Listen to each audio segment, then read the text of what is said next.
Hello जय हिंद दोस्तों, आप सभी का स्वागत है आपके अपने यूट्यूब चैनल प्रतिभा क्लासेस पर। आज का जो अपना टॉपिक है अगेन चैप्टर 3 11th फिजिक्स वैद्युत विभव, और जिसका अपना हेडिंग है बिंदु आवेश के कारण वैद्युत विभव ज्ञात करना। यानी हम एक चार्ज लेंगे और उस पॉइंट चार्ज के कारण किसी पॉइंट पर इलेक्ट्रिक पोटेंशियल कितना है इस चीज को फाइंड करेंगे। तो बने रहिए, मजा आएगा, है ना। तो चलिए शुरू करते हैं। तो इसके लिए करना क्या है, आपको किसी पॉइंट पर एक चार्ज को मेजर करना है, मीन्स मानना है हमको। तो हमने एक पॉइंट लिया O और इस पर एक पॉइंट चार्ज लिया जिसका मैग्नीट्यूड माना +Q, है ना। और इससे R दूरी पर, इस चार्ज से R दूरी पर एक पॉइंट P लिया। कौन सा पॉइंट? P, है ना। और इसी पॉइंट पर अपने को इलेक्ट्रिक पोटेंशियल ज्ञात करना है, मीन्स वैद्युत विभव फाइंड करना है। हम कल की क्लास में सीखे थे कि वैद्युत विभव एक्चुअल में होता क्या है, किसी चार्ज के पथ को डिसाइड कौन करता है? वैद्युत विभव। और इसकी परिभाषा में आपको लिखाया गया था, जब हम किसी इन्फिनिटी से चार्ज या परीक्षण आवेश को इलेक्ट्रिक फील्ड में लाते थे तो लाने में कुछ ना कुछ कार्य करना पड़ता था। तो जाहिर सी बात है इस डेरिवेशन में हमें कार्य ही तो निकालना है, और कार्य बराबर हमने फार्मूला पढ़ रखा होता है बल गुणे विस्थापन। क्लियर हुआ ना? बहुत बढ़िया। +Q, और ये पूरा सेटअप एक ऐसे माध्यम में स्थित है जिसका परावैद्युतांक K है। K का मतलब है जैसे कि यहाँ पर कागज हो सकता है, तेल, मोम, कुछ भी, निर्वात भी हो सकता है। निर्वात के लिए K की वैल्यू 1 होती है। ये पूरा सेटअप धातु पर भी हो सकता है, उसके लिए वो इन्फिनिटी होता है। तो सभी के लिए वैल्यू है, ठीक है ना। बहुत बढ़िया। O से R दूरी पर एक पॉइंट P है जहां पर हमें कौन सा क्या चीज ज्ञात करनी है? वैद्युत विभव। मीन्स हम यहाँ के विभव को मार्क कर सकते हैं VP के नाम से। तो हमें ज्ञात करना है क्या? VP। क्या ज्ञात करना है? VP। बहुत बढ़िया। अब इसके लिए क्या करें? इसके लिए करना क्या है, हमें वैद्युत विभव चूंकि ज्ञात करना है तो हमें एक चार्ज को अनंत से ले लाना होगा। कहां से लाना होगा? अनंत से। तो इसके लिए क्या करें, पॉइंट O से x दूरी पे जाकर के एक पॉइंट और मान लें यहां, और इस पॉइंट का कुछ नामकरण कर दें। सपोज कर लें A है, सपोज कर लें A है। यहां पर एक चार्ज हमने अज्यूम कर लिया, परीक्षण चार्ज। उस परीक्षण चार्ज का जो भाई साहब मैग्नीट्यूड है वो Q0 है। वो कितना है? Q0 है। कोई दिक्कत तो नहीं। यानी ये पहले पूरा सेटअप था। इस सेटअप से चूंकि हमें विभव ज्ञात करना था, इसलिए हमने O से x दूरी पे जाकर के एक पॉइंट और लिया और उस पॉइंट पर एक चार्ज को मान लिया जिसका मैग्नीट्यूड Q0 है। और आप सभी जानते हैं इस मैग्नीट्यूड वाले चार्ज का जो खुद का इलेक्ट्रिक फील्ड है वो नगण्य होता है, मींस इसके कंपेयर में 0 होता है, ये कह सकते हैं आप, ठीक है ना। तो हमने देखा इस +Q वाले की वजह से इस +Q0 वाले पे कोई ना कोई फोर्स लगेगा। जो फोर्स लगेगा दो चार्जों के बीच, आप सभी जानते हैं उसे कूलाम बल के नाम से जानते हैं। किस बल से? कूलाम बल के। तो सबसे पहला पॉइंट अपना कूलाम बल यहां से नोट होगा। तो बोलो कितना रखें? तो F बराबर क्या आएगा?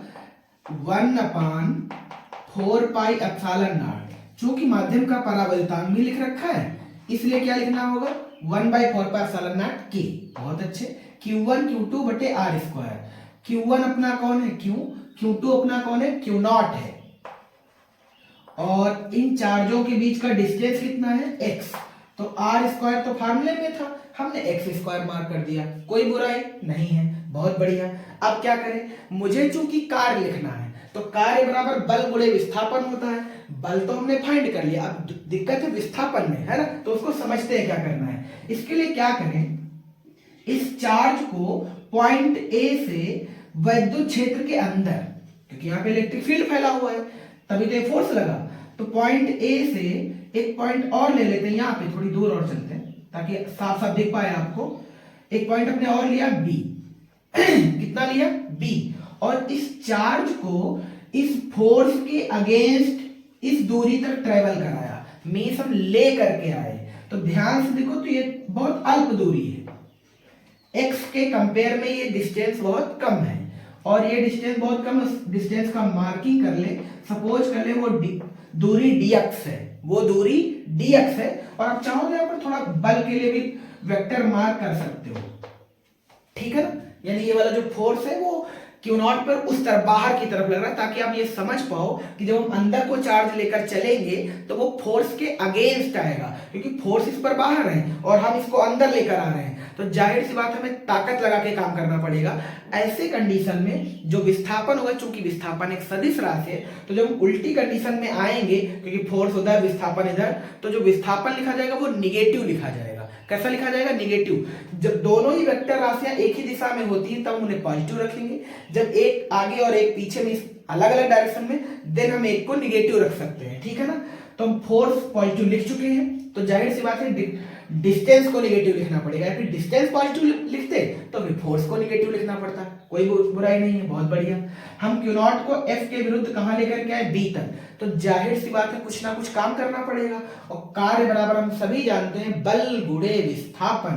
कार्य को W से लिखते हैं, कार्य को W से लिखते हैं, और बल कितना लगाया हमने? F। विस्थापन कितना हुआ है? dx। कितना हुआ है? dx। अब dx बताओ प्लस का लिखा जाए माइनस का, तो आप कहोगे माइनस का लिख दीजिए। काहे का लिख दीजिए? माइनस का। आप इस चीज को ऐसे भी समझ सकते हैं, आप याद करें, अगर वेक्टर आपको सही से याद हो, क्या कार्य एक अदिश राशि है? कार्य एक अदिश राशि है, और बल एक सदिश राशि है, और विस्थापन भी एक सदिश राशि है। अगर हम यहाँ पे तुमसे पूछे विस्थापन चूंकि ऐसे, फोर्स ऐसे, तो दो वेक्टर है, फोर्स ऐसे, सपोज करते हैं ये फोर्स का डायरेक्शन है और ये विस्थापन का डायरेक्शन है। अगर हम यहाँ पर पॉइंट ए मान रहे हो तो ध्यान से देखो, तो दो वेक्टर अपोजिट है, और दो वेक्टर जब अपोजिट होते हैं तो थीटा इनके बीच 180 होता है, और हम सभी जानते हैं इस चीज को हम कैसे लिखना जानते थे? F dx cos theta, F dx cos theta, F dx cos theta means cos theta तो 180 है, cos 180 का मान तो -1 होता है, तो इसीलिए माइनस dx आ जाता है, कोई बुराई नहीं है, बहुत अच्छे। इसे रेस करते हैं, इसका कोई मतलब नहीं अपने से। क्या यहां तक सभी को समझ आया ना? अब अच्छा, मुझे विभव निकालना है, तो विभव का फार्मूला हम पीछे वाली क्लास में पढ़ के आए, V बराबर W अपान Q नॉट होता है, V बराबर W अपान Q नॉट। इसका मतलब ये है कि हमें W ही तो फाइंड करना है, क्योंकि Q नॉट तो एक फिक्टिशियस चार्ज, वो तो कांस्टेंट ही रहेगा, वो मुझे V फाइंड करना है, इसको W निकालने तो काम चल जाएगा, तो W निकालते हैं फिर यहाँ से, है ना। तो W बराबर क्या होता है? F dot minus dx। अब F की वैल्यू पुट करते हैं, 1/4 pi epsilon not Q not बटे x स्क्वायर और इनटू में माइनस का dx। कोई बुराई नहीं है। अच्छा, ये तो काम किया हमने जब हम Q नॉट को A से B तक लाए हैं, पर मुझे A से B तक थोड़ी ना लाना है, वो तो हमने पढ़ने के लिए ऐसा किया है ना, हमें तो एक्चुअल में पॉइंट P तक लाना है। कहां तक लाना है? पॉइंट P तक, यानी जो इन्फिनिटी से चार्ज लेकर आए उसे हम किस डिस्टेंस तक लाना है? R तक। किस डिस्टेंस तक? R तक। तो हम लिखेंगे इस चार्ज को अनंत से R दूरी तक लाने में किया गया कुल कार्य, किया गया कुल कार्य, और कुल कार्य करने के लिए क्या करते हैं? समाकलन करते हैं। चूंकि ये डिस्टेंस कम थी तो हम इस वाले वर्क को भी dw लिख लेंगे। क्या लिख लेंगे? dw, है ना। तो अब हम लिखेंगे पॉइंट A से जो Q नॉट है उसको R दूरी में बिंदु P तक लाने में किया गया कुल कार्य, और किए गए कुल कार्य के लिए हम समाकलन करते हैं। तो समाकलन करते हैं फिर इसका यार, तो dw equivalent 1/4 pi epsilon not के, याद रखना कांस्टेंट चीजों का कोई समाकलन नहीं होता, जो वेरिएबल है उन्हीं का होगा। वेरिएबल यहां पर कौन है? डिस्टेंस, बाकी तो सब कुछ फिक्स है यार। Q नॉट, आप चाहो तो इसे Q नॉट यहीं पे लिख दो यार, है ना। इस चीज को हम ऐसे भी तो लिख सकते हैं, Q not integral minus dx upon x square. Limit बोल, कहां से लेकर आ रहे हैं? इन्फिनिटी से कहां तक? R तक। कोई दिक्कत तो नहीं? बहुत अच्छे, सभी देख पा रहे हैं? क्लियर, ठीक। लिमिट कहां से कहां तक? इन्फिनिटी से R तक, क्योंकि अनंत से हम चार्ज को कहां तक कैरी करके आए हैं? R तक, है ना। अब क्या करें? अब इसका समाकलन ही तो करना है, तो आप याद करो dx का x होता है, इसका मतलब dw का w होगा, dw का w होगा, तो ये तो भाई साहब w हो गया, बहुत बढ़िया। इसको बोलो Q not 4 pi epsilon not के, इसका बोलो क्या होता है? माइनस dx अपान x स्क्वायर की वैल्यू होती है 1/x, या ये कहें माइनस dx अपान x स्क्वायर का जो समाकलन वैल्यू है, वो इंटीग्रेशन वैल्यू वो कितना होता है? 1/x, 1/x, लिमिट बोलो infinity to r, infinity to r की अनंत से लेकर के लोअर लिमिट है और अपर लिमिट कितनी है आर, है ना। अब इसको एक बार एक्स की जगह आर रख दो और निगेटिव करके एक बार एक्स की जगह इन्फिनिटी रख दो, काम हो जाएगा यार अपना।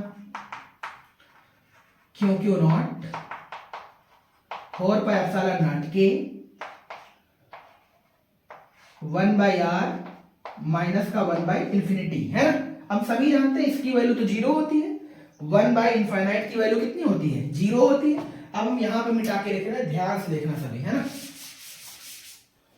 उसके आगे से देखना है सभी को, क्या यहां बचेगा W बराबर Q not upon 4 pi epsilon not के, इस वाले टर्म की वैल्यू 0 होती तो अंदर बचा क्या 1 बाई आर ही तो बचा सिर्फ, है ना। हम इसे थोड़ा सही करके लिख देते हैं। सही करके कैसे लिख दें, क्या हमें ऐसे लिखना आता है 1 by 4 pi epsilon not k Q not by are, ये अपना निकला कार्य।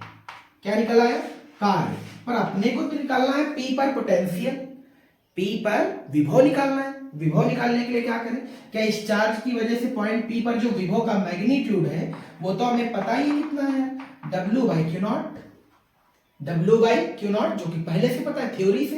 अब क्या करें, ऊपर जो W का मैग्नीट्यूड निकला उसे उठाओ और यहां पुट कर दो, अपना काम चल जाएगा यार। चलो रख देते हैं फिर। W की वैल्यू बोलो कितनी है, तो 1 by 4 pi epsilon not k Q not बटे आर, ये वैल्यू है W की और क्यू नॉट इसमें पहले से लिखा है। क्या क्यू नॉट से क्यू नॉट मर जाएगा तो Vp की वैल्यू निकल के आ जाएगी, जैसा कि आप देख पा रहे होंगे बोर्ड पर 1 by 4 pi epsilon not k q बटे r square, sorry r, q बटे आर। कोई दिक्कत नहीं है, बहुत बढ़िया। यानी पॉइंट पी पर जो पॉइंट चार्ज की वजह से पोटेंशियल है, मींस इलेक्ट्रिक पोटेंशियल निकला, उसका जो मैग्नीट्यूड है वो ये है 1 by 4 pi epsilon not k q by r, q by r. अगर हम ये कहें कि माध्यम जो पूरा सेटअप रखा है वो निर्वात में है, पूरा सेटअप किधर है निर्वात में, निर्वात के लिए के की वैल्यू कितनी होती है 1, देन बोलो Vp की वैल्यू कितनी निकलेगी 1 बाई 4 पाई एप्सिलॉन नॉट, क्योंकि के की वैल्यू हमने 1 रख ली है, तो 1 बाई 4 पाई एप्सिलॉन नॉट का हम मान जानते हैं 9 × 10⁹ क्यू बटे आर। क्या ये वैल्यू कांस्टेंट है, इसका मतलब ये वेरिएबल नहीं है ना। मात्रक याद होगा वोल्ट या फिर जूल प्रति कूलाम, जूल प्रति कूलाम। कोई दिक्कत तो नहीं, विमा भी निकाल के दिखा दी थी पिछली क्लास में, ठीक है ना। तो इरेज करें इसे और कुछ आगे की बातें भी समझें। इसका ग्राफी निरूपण भी देख लीजिएगा, ध्यान से देखिए। क्या ये वाला टर्म कांस्टेंट है, अगर ये वाला टर्म कांस्टेंट है तो ध्यान से देखो, क्या हम इसको यहां लिख देते हैं, क्या ये रिलेशन दिखाएगा Vp inversely proportional to R। इसका मतलब ये है कि अगर हम दूरी को घटाएंगे तो पोटेंशियल बढ़ेगा, दूरी घटेगी तो पोटेंशियल बढ़ेगा। इसका मतलब साफ है।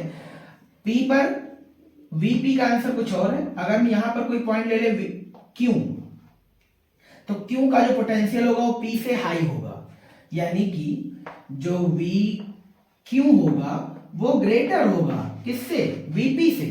अरे इस फार्मूले से यही चीज तो शो हो रही है, दूरी जितनी कम पोटेंशियल उतना ज्यादा।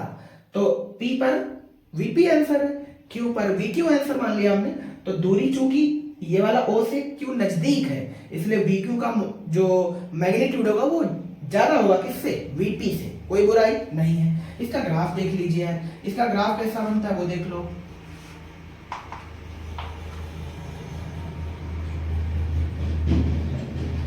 है ना, इस ग्राफ का नाम होता है आयताकार अतिपरवलय।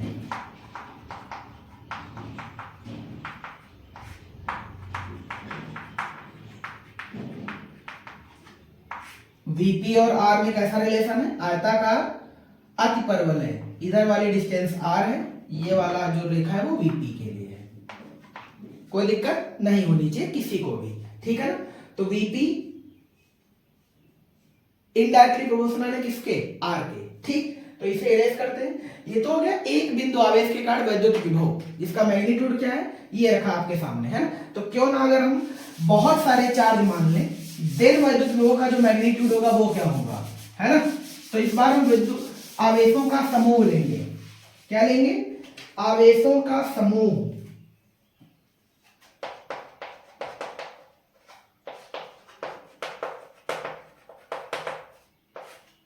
आवेशों के समूह के कारण, ठीक है ना, हेडिंग समझ जाओगे। बिंदु आवेशों के समूह के कारण वैद्युत विभव, है ना। इसके लिए क्या करें, बहुत सारे चार्ज ले लेते हैं। Q1 एक पॉइंट है जहां पर अपने को विभव ज्ञात करना है P, और भी चार्ज ले लो। Q2, Q3, Q4, Q5, Qn, मतलब बहुत सारे चार्ज है, ठीक है ना, बहुत बढ़िया। डिस्टेंस भी मान लो इनकी, R1, R2, R3, R4, R5, R6। आपको पिछला लेक्चर याद हो सही से, तो हमने आपको बताया था कि प्लस चार्ज की वजह से जो इलेक्ट्रिक पोटेंशियल होता है वो प्लस का लिखा जाता है, और माइनस की वजह से माइनस का लिखा जाता है। ऐसा क्यों? क्योंकि विभव एक अदिश राशि है, विभव एक अदिश राशि, इसमें दिशा नहीं होती है, ठीक। तो हम इसमें से सभी चार्जों को प्लस देख सकते हैं, सभी चार्जों को माइनस भी देख सकते हैं, और कुछ चार्ज प्लस देख सकते हैं और कुछ चार्ज माइनस देख सकते हैं। कोई दिक्कत तो नहीं, बहुत बढ़िया। तो पॉइंट P पर जो ऑलवेज विभव निकाला जाएगा, मींस विभव का जो मैग्नीट्यूड होगा, वो सभी के जो पोटेंशियल निकलेंगे ना, जैसे मान लीजिए इसका V1 निकलेगा, इसका V2 निकलेगा, इसका V3, तो जितने भी पोटेंशियल निकलेंगे सभी का बीजगणितीय योग के बराबर होगा। यानी पॉइंट P पर इन सभी चार्जों की वजह से जो इलेक्ट्रिक पोटेंशियल निकलेगा वो इन सभी चार्जों के बीजगणितीय योग के बराबर होगा, और उसको लिखा ऑलवेज कैसे जाएगा, Vp बराबर, यानी पॉइंट P पर जो पोटेंशियल निकलेगा वो कुछ ये निकलेगा, V1 plus V2 plus V3 plus up to dot dot, मतलब ढेर सारे पोटेंशियल हैं और सभी का एक बीजगणितीय योग है। इसका मतलब बता देते हैं आपको, जैसे कुछ चार्ज इसमें प्लस ले लो, कुछ माइनस ले लो। ये वाला Q1 हमने प्लस का ही लिया है, सपोज करते हैं Q2 चार्ज माइनस है, Q4 चार्ज भी माइनस है, और Qn चार्ज भी माइनस है। देन हम इस वैल्यू को कैसे सॉल्व करेंगे, तो ध्यान से देखो, Vp बराबर V1 की वैल्यू तो प्लस ही रहेगी क्योंकि ये प्लस चार्ज है, V2 इसे मान लो, और ये निगेटिव चार्ज है तो ये बोलो कैसा हो जाएगा, निगेटिव, और ये प्लस का है, ये प्लस का रहेगा, ये माइनस का है, माइनस का आ जाएगा, ये प्लस का है, प्लस का आ जाएगा, और ये माइनस है तो माइनस का Vn आ जाएगा। बस काम खत्म, है ना। और हम V1 V2 इनके सबके मैग्नीट्यूड तो जानते ही हैं यार, 1/4 पे एप्सिलॉन नॉट के Q बटे R। जैसे कि यहाँ के लिए बात करें तो Q1 बटे R1 आ जाएगा, Q1 बटे R1। सभी डिस्टेंस अलग हो सकती हैं, सभी वेरिएबल हो सकते हैं, और क्या था, डिस्टेंस कॉमन और चार्ज केवल वेरिएबल हो तो चार्ज सॉल्व कर लेंगे, कोई बुराई नहीं है। तो ये तो हो गया बिंदु आवेशों के समूह के कारण वैद्युत विभव। तो बिंदु आवेशों के समूह के कारण वैद्युत विभव अगर जब भी निकालेंगे तो आप हमेशा याद रखना, उस जिस पॉइंट पे निकालेंगे उस पॉइंट पर सभी आवेशों के बीजगणितीय योग के विभव के बराबर होगा, यानी सभी का जो बीजगणितीय योग होगा उन सभी के बराबर। बीजगणितीय योग का मतलब होता है कि प्लस वालों को प्लस साइन के साथ लिखना है, माइनस वालों को माइनस साइन के साथ लिखा जाएगा, कोई दिक्कत की बात नहीं है। ये तो हो गई कहानी बिंदु आवेशों के कारण वैद्युत विभव, चाहे वो एक चार्ज हो चाहे वो कई सारे चार्जों का ग्रुप रहा हो, ठीक है ना। इसके बाद आगे हम लोग बात करते हैं वैद्युत द्विध्रुव के कारण। जिस प्रकार हमने वैद्युत क्षेत्र की तीव्रता निकाली थी ना पीछे, ठीक वैसे ही वैद्युत द्विध्रुव के कारण वैद्युत विभव भी निकाला जाता है। तो हेडिंग डालते हैं, वैद्युत द्विध्रुव के कारण विभव। आपको अच्छे से याद होगा, दो स्थितियों में निकाला जाता है, अच्छी स्थिति और दूसरा निरक्षी स्थिति।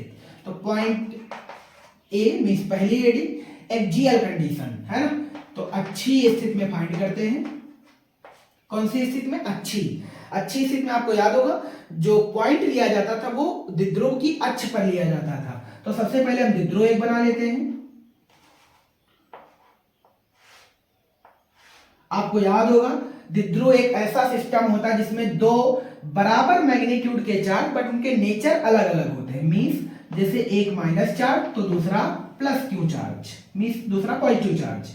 द्विध्रुव का नाम रख ले ए बी, द्विध्रुव का नाम ए बी है ना। और पॉइंट हमेशा कहां से लेते थे? मध्य बिंदु से। कहां से? मध्य बिंदु से। मध्य बिंदु का नाम लिख ले ओ। याद हो तो द्विध्रुव के दोनों चार्जों के बीच का जो डिस्टेंस माना गया था वो कितना माना गया था? 2l। तो जाहिर सी बात है ये डिस्टेंस l होगा, ये डिस्टेंस भी l होगा, इसमें कोई बुराई नहीं है। बहुत बढ़िया। O से R दूरी पर, O से R दूरी पर एक बिंदु P है,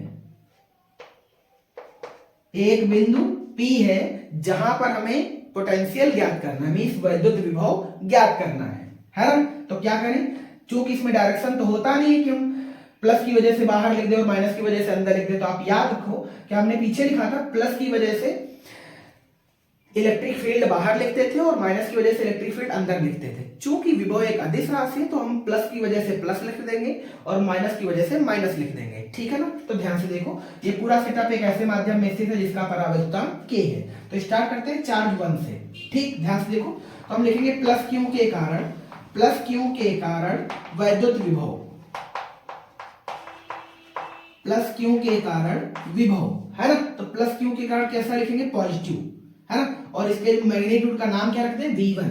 v1 बराबर 1/4 pi epsilon not k q बटे आर, जैसा कि पीछे पढ़ के आए थे। अरे इस पॉइंट के लिए ये भी पॉइंट चार्ज की बिहेव करेगा, ये वाला भी पॉइंट चार्ज की, यानी दो चार्ज पॉइंट बिहेव करेंगे। तो फिर बोलो यहाँ क्या लिखेंगे? चूंकि हम प्लस वाले के लिख रहे हैं तो ये पूरा मैग्नीट्यूड प्लस का रहेगा, क्यू बटे आर। यहां से यहां तक की दूरी बोलो कितनी है? तो पॉइंट ओ से इस वाले पॉइंट की दूरी r है। हमें चूंकि चार्ज से डिस्टेंस लिखनी पड़ती है इसलिए r से वाला l निकल जाएगा, मीन्स ये आ जाएगा r माइनस l। यहां तक कोई बुराई नहीं है। बहुत बढ़िया। ठीक इसी प्रकार माइनस क्यू के कारण, ठीक इसी प्रकार किसके कारण? माइनस क्यू के कारण। माइनस क्यू के कारण विभव का मैग्नीट्यूड कितना मान लें? v2। और ये वाला जो वैल्यू आएगा वो निगेटिव आएगा, 1/4 pi epsilon not k q बटे, क्या इस बार यहां से चार्ज दूरी लिखनी पड़ेगी, यहां से दूरी यहां तक की बोलो कितनी है? तो मिडिल से कितनी है? r। ये वाली डिस्टेंस एक्स्ट्रा है, इसका मतलब ये आ जाएगा r प्लस l। कोई दिक्कत की बात नहीं है। तो v1 पॉजिटिव है और जो v2 है वो निगेटिव है, कोई दिक्कत तो नहीं। हमें एक्चुअल निकालना है पॉइंट P पर द्विध्रुव की वजह से इलेक्ट्रिक पोटेंशियल, इसका मतलब दोनों की वजह से निकालना है। दोनों की वजह मतलब ये बिंदु आवेशों का ग्रुप हो गया। और अभी अभी बता के गए थे बिंदु आवेशों के ग्रुप के कारण किसी भी पॉइंट पर जो इलेक्ट्रिक पोटेंशियल होता है वो उन पोटेंशियलों के बीजगणितीय योग के बराबर होता है। इसका मतलब पॉइंट P पर जो इलेक्ट्रिक पोटेंशियल होगा वो v1 और v2 के बीजगणितीय योग के बराबर होगा। इसका मतलब ये होगा कि Vp बराबर v1 प्लस v2 होगा, कोई बुराई नहीं है, ठीक है ना। फार्मूला ऑलवेज प्लस में ही रखते हैं। अब इसमें ध्यान से देखो, क्या v1 की वैल्यू प्लस है और v2 की वैल्यू माइनस है। उठा करके साइन के साथ वैल्यू रख दो, काम कर लो अपना। फिर प्योर मैथ सॉल्व करना है। तो v1 की वैल्यू हमें दिख रही है 1/4 pi epsilon not k q बटे आर माइनस एल है ना, प्लस और v2 की वैल्यू माइनस, तो हम सीधा माइनस ही लगा देते हैं। 1/4 pi epsilon not k q upon r plus l. उम्मीद करते हैं यहां तक सभी को समझ आया होगा, इसमें कोई बुराई नहीं है क्योंकि आगे तो सिर्फ सॉल्व कर रहे हैं, है ना। जो काम की चीजें वो थ्योरी में होती हैं। चलो बढ़िया, आगे बढ़ते हैं। ध्यान से देखो तो यहाँ पे कुछ कॉमन मिल जाएगा। क्या कॉमन मिल जाएगा? कि Q upon 4 pi epsilon not के दोनों में ही कॉमन है, तो इसे बाहर निकाल लो। Q upon 4 pi epsilon not के, है ना। अंदर क्या बचेगा यार? अंदर बचेगा r माइनस एल और माइनस का r प्लस एल। उम्मीद करते हैं यहां तक सभी को आया होगा, है ना। तो इसी को तो सॉल्व करना है, ये तो सॉल्व किया ही रखा है। तो Vp बराबर Q upon 4 pi epsilon not के, है ना। अंदर बोलो, क्या क्रॉस मल्टीपल कर दे? तो आप कहेंगे बिल्कुल कर लो। r प्लस एल और माइनस में ये वाली वैल्यू r माइनस एल, इसका गुणा कर लो, ये a माइनस बी लिखा, a प्लस बी लिखा, हम सभी जानते हैं a minus b into a plus b a square minus b square के बराबर होता है, means r square minus l square. बहुत बढ़िया। अब ध्यान से देखो, क्यू अपान 4πε0 के, क्या r प्लस एल और ये वाला माइनस अंदर गुणा कर जाएगा तो r माइनस का हो जाएगा और प्लस का l हो जाएगा, है ना। तो हम लिख सकते हैं, चाहो तो अगले स्टेप में लिखो, वरना ये माइनस का r हो जाएगा तो ये r से कट जाएगा, और चूंकि ये प्लस का l हो जाएगा तो l से l जुड़ के 2l बना देगा। तो हम अगले स्टेप में सीधा यही लिखे दे रहे हैं, 2l अपान बोलो r square minus l square. यहाँ तक कोई बुराई नहीं है, ठीक, बहुत बढ़िया। अपने को यहाँ तक सब कुछ समझ आ रहा था। आगे देखते हैं क्या कर सकते हैं हम। जब भी हम वैद्युत द्विध्रुव के कारण निकालते हैं तो याद रखना हमेशा आघूर्ण को मेंशन करना पड़ता है, और आघूर्ण याद होगा आपको P से लिखते हैं, और P की वैल्यू Q इंटू 2L होती है। बहुत बढ़िया है, चलो लिखते हैं फिर। अब क्या Vp बराबर, ध्यान से देखो तो ये क्या आ गया, Q इंटू 2L आ गया। ऊपर क्या लिखा है, Q into 2L। Q into 2L का मैग्नीट्यूड कितना होता है, P। इसका मतलब ये वाला जो है सब फार्मूला, ये तो पढ़ा सा नजर आया अपने को, ये तो Q इंटू 2L के बराबर होता है। इसका मतलब इसकी जगह पर Q इंटू 2L क्यों लिखे, सीधा सीधा P से रिप्लेस ना मार दें। आप कहेंगे बिल्कुल मार दो, 1/4πε0 k P upon r square minus l square. कोई दिक्कत नहीं है, अपना रिजल्ट आंसर यही है, बट हम कुछ चेंज और कर सकते हैं। क्या कर सकते हैं, याद करिए आप, द्विध्रुव में जो एक्चुअल में जो L की बात होती है वो बहुत ही कम होती है, मींस L दूरी बहुत ही कम है कंपेयर किसके, R के, यानी R की तुलना में L डिस्टेंस बहुत ही छोटा है। अगर हम R स्क्वायर की तुलना में L स्क्वायर की वैल्यू देखेंगे तो वो और कम आएगी। इसका मतलब ये है कि हम R स्क्वायर की तुलना में L स्क्वायर को छोड़ सकते हैं इंटर की क्लासों में। हालांकि जब ऊपर जाएंगे तो वेरिएबल सब पढ़ाए जाते हैं, ठीक है ना। ये ऐसा नहीं है कि L यहाँ पर कोई भी विक्षेप नहीं डालेगा, डालेगा। जैसे मान लीजिए 1000 में, जैसे मान लो 10 वैल्यू मान लें और इसकी वैल्यू 0.1 मान लें, तो इसको हम लिखेंगे 10 की पावर 2 का मतलब 100 माइनस, और इसे लिखा जाएगा 0.1 की घात 2, इसका मतलब लिखा जाएगा 1 गुणे 10 की घात माइनस 2, मतलब और वैल्यू कम पड़ जाएगी। तो 100 से जब 0.01 घटाएंगे तो वैल्यू कुछ तो घटेगी, पर घटेगी पर इतना कम घटेगी, हम इससे ज्यादा चेंज नहीं मानेंगे, है ना। तो हम आर स्क्वायर की तुलना में एल स्क्वायर को छोड़ देंगे। देन बोलो वीपी की वैल्यू क्या आ जाएगी, वीपी की वैल्यू ये आ जाएगी, पी अपान आर स्क्वायर। कोई बुराई नहीं है, समस्या साल, कोई दिक्कत तो नहीं, बहुत बढ़िया। अगर हम ये कहें कि ये पूरा सेटअप निर्वात में स्थित है तो हम k की जगह 1 मान सकते हैं। देन आंसर अपना आ जाएगा 1/4πε0 p अपान आर स्क्वायर। 1/4πε0 चूंकि कांस्टेंट होता है तो जाहिर सी बात है जो फार्मूला निकल के आएगा वो ये आ जाएगा, मींस जो Vp का पॉइंट P पर जो V है उसके लिए जब आर स्क्वायर के साथ रिलेशन देखेंगे तो वो दूरी के वर्ग के व्युत्क्रमानुपाती है, दूरी के वर्ग के व्युत्क्रमानुपाती है, ठीक है ना। पीछे वाला केवल व्युत्क्रमानुपाती था, पर द्विध्रुव में वर्ग के व्युत्क्रमानुपाती होता है, ये चीज आप देख भी पा रहे होंगे। अब लिखते हैं निरक्षीय स्थिति। कौन सी स्थिति, निरक्षीय स्थिति। ये पहले स्थिति हम लोगों ने पढ़ ली, अब अगली स्थिति है निरक्षीय। निरक्षीय में पॉइंट कहां मानते थे, आपको याद होगा, द्विध्रुव के लंबार्धक पर, द्विध्रुव के लंबार्धक पर। बहुत बढ़िया। तो क्या करें, द्विध्रुव बना लें। माना एक द्विध्रुव जिसका नाम क्या है, AB, जो -q और +q आवेशों से मिलकर बना है। इनके बीच का जो डिस्टेंस है वो 2l है, और लंबार्धक पर पॉइंट लेते हैं तो ये पॉइंट रहा इसका मिडिल पॉइंट का नाम क्या रख लें, O, और हमें समझ आ गया ये वाली डिस्टेंस L होगी, ये वाली डिस्टेंस भी L होगी, इसमें कोई बुराई नहीं है। हमने पॉइंट O से भी द्विध्रुव के लंबार्धक मींस मध्य बिंदु O से R दूरी पर, मध्य बिंदु O से R दूरी पर एक पॉइंट P अज्यूम करा जिस पर हमें इलेक्ट्रिक पोटेंशियल ज्ञात करना है। इसके लिए क्या करें, दूरियों को मिला सकते हैं चार्ज से, क्योंकि दूरियां चार्ज से लिखी जाती हैं। तो ध्यान से देखो, तो ये वाला डिस्टेंस L है, ये वाला डिस्टेंस भी L है, हमें ये वाला डिस्टेंस फाइंड करना है। तो क्या एक ट्राइंगल दिख रहा होगा आपको, POB, क्या एक समकोण त्रिभुज है, POB, ये वाला डिस्टेंस L है, ये वाला डिस्टेंस R है, तो सोचो ये वाला क्या होगा, तो √r² प्लस L², है ना, क्योंकि ये समकोण त्रिभुज है, ये 90 है ना। तो पाइथागोरस लगा करके हमें पता चल गया ये वाली वैल्यू कितनी है, root r square plus l square. तो अगर ये इतनी है तो फिर ये वाली भी इतनी ही रहेगी। इसका मतलब ये वाली डिस्टेंस निकल के आ गई r square plus l square, ये वाली भी बोलो सेम, है ना, क्योंकि ये वाली डिस्टेंस एल है, ये वाली डिस्टेंस भी एल, और दोनों के लिए ये आर कॉमन है ना। तो फिर ये वाला निकल के आ गया root r square plus l square. अब हम लिखते हैं प्लस क्यू के कारण और माइनस क्यू के कारण। तो प्लस क्यू के कारण P पर विभव,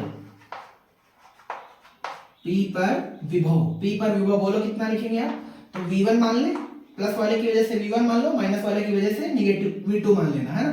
तो हमने V1 माना, आंसर बोलो 1/4 के क्यू बटे आर। क्यू की वैल्यू क्यू रहेगी, आर की वैल्यू बोलो कितनी है? तो यहां से यहां तक की दूरी बोलो रूट के अंदर r square plus l square, r square plus l square. ये तो निकला है प्लस क्यू के कारण, तो माइनस क्यू के कारण भी बोल दो कितना है